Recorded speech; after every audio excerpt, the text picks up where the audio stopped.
Hi, I'm Peter from Hiilite, and today I'm going to show you how to create a WordPress blog post. So to start, I'm already in my WordPress dashboard. If you're unsure how to get here, we have other videos and articles that we can link below for how to log into your WordPress site.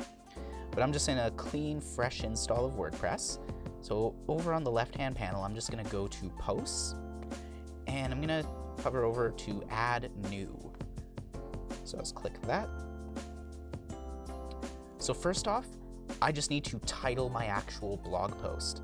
So for this blog post, I'm not going to come up with anything fancy. This is just my first blog post. Okay. Now, note, once I finish typing my title, WordPress is automatically going to generate the permalink, it's called. So this is just the link to your blog post. So note that it's just called my-first-blog-post. So if you really need to change this, you can edit that here. But note, if you've already shared this blog post, try not to edit the actual title because people will still need to link back to it. So now below, I'm just going to add in all of my content here. And just to speed things up, instead of writing a whole article, I'm just going to go grab some filler text. So here's just a quick site that I grabbed my filler text called Lorem Ipsum. And I'm just going to paste that in. And there we go. I have all my text in here. And I'm just going to go over some quick little formatting. So first off, within my article, I'm just going to hit enter to put this onto a new line. But I can take any piece of text and I can change its format from paragraph to any of the pre-built headings. So if this drop down here, I can change this to a heading 1 to make it more of a large title, heading 2 just to be slightly smaller, heading 3, and so on. Now note, in most sites, do not use heading 1 because it's already utilized for the page title. And just as an SEO little tip, make sure there's only one heading 1 tag in your entire site, or sorry, page. So this one, I'll just make it heading 2. Now I'll take a bit of text here and try out some other formatting. So note, you can also bold your text from here.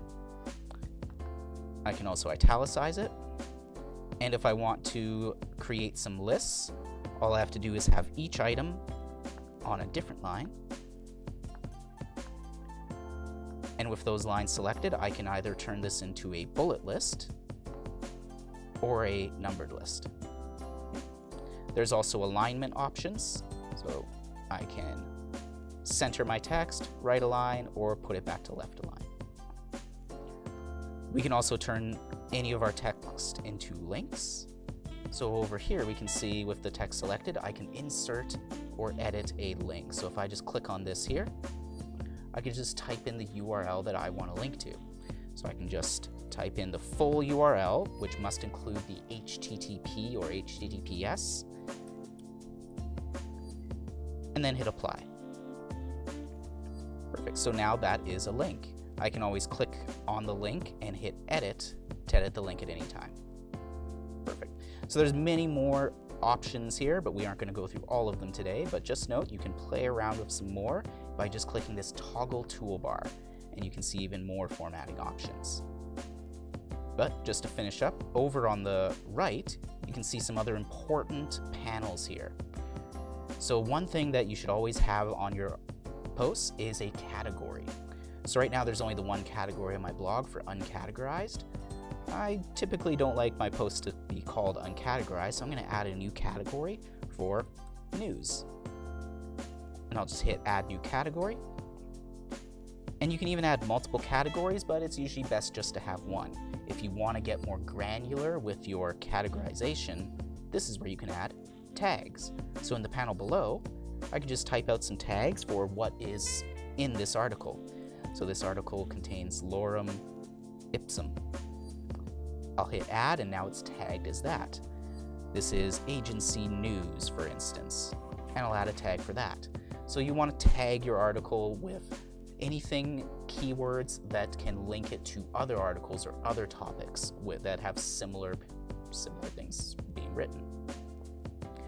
Now the final little panel here is to apply a featured image. So depending on your blog, the featured image will show up when you are scrolling through all of your blog posts. So I can just click Set Featured Image, and this will bring up my featured image panel here. Now I already have some images just over in my desktop, so all I have to do is either select the files or drag and drop my image in, and there we go.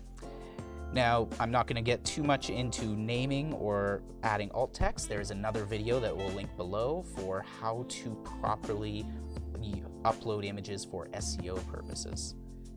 So I'll just go Set Featured Image, and there we go. Now you can also put images into your article. So just want to quickly go over that here. If I just add an empty line here in my article, there is the button at the top here to add media. I can click that, and I can add any of my existing images or drag in a new one to insert into my post. And there we go. So finally, I'm all done writing my post. So I can just scroll up to the top and go back to the Publish panel. So the Publish panel allows me to either publish this post immediately, or I can click on this Publish Immediately and Edit link, and I can change it so that I can publish it at a later date. You can also make this post, instead of public, you can password protect it or make it private, meaning only you or anyone logged into your site can see this post. You can also save it for later by just keeping it set as a draft. But I want to publish this post right away, so I'm going to hit Publish Post. And there we go, this post is now live on my blog. Let's go see what that actually looks like. So I can click View Post at the top now, and it takes me to my post. So here is the featured image displayed at the top, and here is my actual article with all of my formatting and the extra image that I put in, as well as my category and tags. And if I go back to just my website homepage, you'll see what I mean, how the featured image is displayed nice and prominently at the top, and a snippet of the article below. Perfect. So I hope that helps you in posting to your own WordPress blogs. If you have any questions, feel free to comment below, let us know, and until next time, see you later.